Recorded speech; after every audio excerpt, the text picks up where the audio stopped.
السلام علیکم ورحمۃ اللہ وبرکاتہ۔ بسم اللہ کی برکت۔ مجھے یاد نہیں ہوتا، سیدہ نے جھنجھلا کر بستہ الگ رکھ دیا۔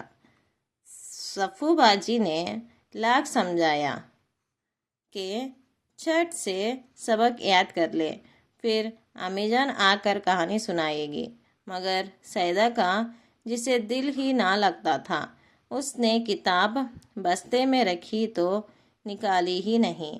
امی جان آج آئے تو پوچھنے لگی کہ تم لوگوں نے اپنا سبق یاد کر لیا؟ صفو باجی نے سیدہ کی شکایت کی تو امی جان بولے اسے سبق یاد کیا ہو؟ بسم اللہ پڑھ کر اس نے کبھی یاد نہیں کیا۔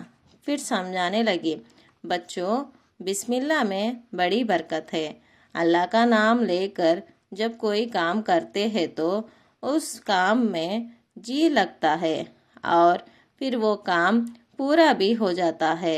بسم اللہ کے بارے میں بہت سی کہانیاں مشہور ہے اور سب سچی ہے۔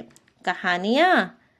سیدہ چونکی ہم سب نے امی جان سے کہا، ان میں سے کوئی کہانی سیدہ کو سنا دیجیے، تب ہی اس کی سمجھ میں آئے گا۔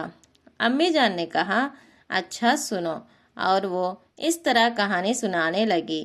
ایک یہودی تھا۔ یہودی تو اسلام اور مسلمانوں کا سب سے بڑا دشمن ہوتا ہے۔ اب یہ اللہ کی قدرت ہے، وہ جسے چاہے اپنا بندہ بنا لے۔ تو بچوں، اس یہودی کی ایک لڑکی تھی۔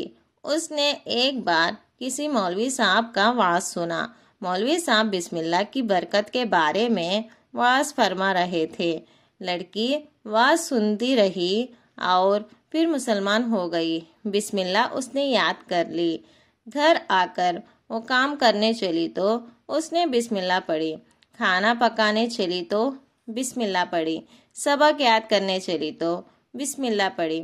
کوئی کپڑا پہنے تو بسم اللہ پڑھی۔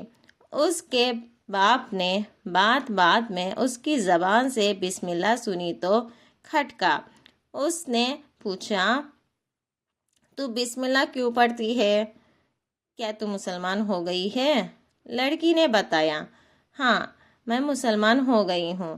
یہ سننا تھا کہ باپ نے بیٹی کو بہت ڈانٹا۔ خفا ہو کر گھر سے باہر چلا گیا اور سوچنے لگا کہ کسی طرح اس سے پھر اپنے دھرم میں واپس لائے۔ اس نے ایک تدبیر سوچ لی۔ باپ نے سوچ کر بیٹی کو ایک انگوٹھی دی اور کہا کہ اسے سنبھال کر رکھنا، گم نہ ہو۔ لڑکی اس وقت برتن دھو رہی تھی۔ اس نے بسم اللہ پڑھ کر انگوٹھی لے لی اور گڈونچی کے توق پر رکھ دی۔ سوچا کہ برتن دھو کر انگلی میں پہن لے گی۔ سنتے ہو بچوں؟ اب دیکھو، وہ برتن دھو رہی تھی کہ باپ نے کسی کام سے پکارا۔ وہ باپ کے پاس گئی۔ باپ نے اسے پیسے دیے کہ جا کر سودا لے آئے۔ لڑکی نے بسم اللہ پڑھ کر پیسے لیے، بازار چلی گئی۔ وہ ادھر بازار گئی، ادھر باپ نے توق سے انگوٹھی اٹھا لی۔ جیسے ہی لڑکی بازار سے آئی، باپ نے کہا، جلدی کھانا پکا دے، ضروری کام ہے، کھانا کھا کر جاؤں گا۔ لڑکی بسم اللہ پڑھ کر کھانا پکانے لگی۔ اور سنے تو امی جان، اور انگوٹھی کی یاد اسے؟ سیدہ پوچھ بیٹھی۔ امی جان نے کہا، ہاں بیٹی، جلدی میں اس کو انگوٹھی یاد نہ رہی۔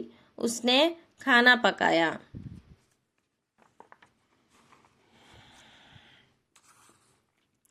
باپ کو دیا۔ باپ کھا کر باہر گیا۔ اب لڑکی کو انگوٹھی یاد آئی۔ اس نے توق میں دیکھا، وہاں اب انگوٹھی کہا۔ وہ بہت گھبرائی، اللہ کو یاد کیا اور چپ رہی۔ باپ نے انگوٹھی لے جا کر ندی میں ڈال دی، پھر واپس گھر آیا۔ دوسرے دن بیٹی سے انگوٹھی مانگی۔ اس نے بتایا کہ انگوٹھی گم ہو گئی۔ باپ بہت خفا ہوا اور بولا، اگر 3 دن کے اندر تو انگوٹھی ڈھونڈ کر نہ لائی تو تیری خوب پٹائی کروں گا۔ لڑکی کچھ نہ بولی۔ باپ بہت ڈانٹ دپٹ کر باہر چلا گیا۔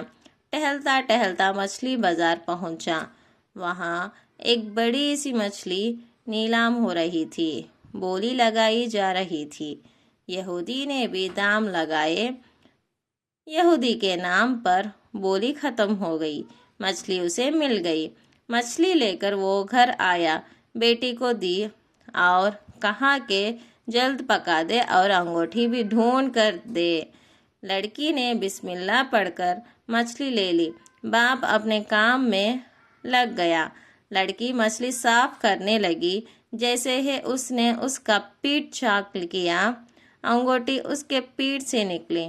لڑکی نے دیکھا تو یہ وہی انگوٹھی تھی۔ وہ بہت خوش ہوئی، بسم اللہ پڑھ کر انگلی میں پہن لی۔ پھر جب کھانا کھا کر یہودی نے انگوٹھی مانگی تو لڑکی نے بسم اللہ پڑھ کر انگلی سے انگوٹھی نکالی اور باپ کو دے دی۔ باپ حیران رہ گیا۔ کہانی کہہ کر امی جان نے پوچھا، بچوں تم سمجھے انگوٹھی کس طرح واپس آئی؟ پھر خود ہی کہنے لگی۔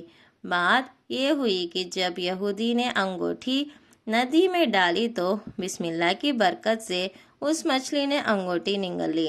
پھر مچھیرے نے مچھلیاں پکڑے اور بیچنے کے لیے بازار میں آیا تو بسم اللہ کی برکت سے یہ مچھلی اس یہودی نے خریدی اور گھر لے آیا۔ آخر میں امی جان نے نصیحت کی، یہ بسم اللہ کی برکت ہے۔ بچوں اگر تم بھی بسم اللہ پڑھ کر ہر کام کرو گے تو اللہ تمہاری مدد کرے گا اور تمہارے سارے کام بنا دے گا۔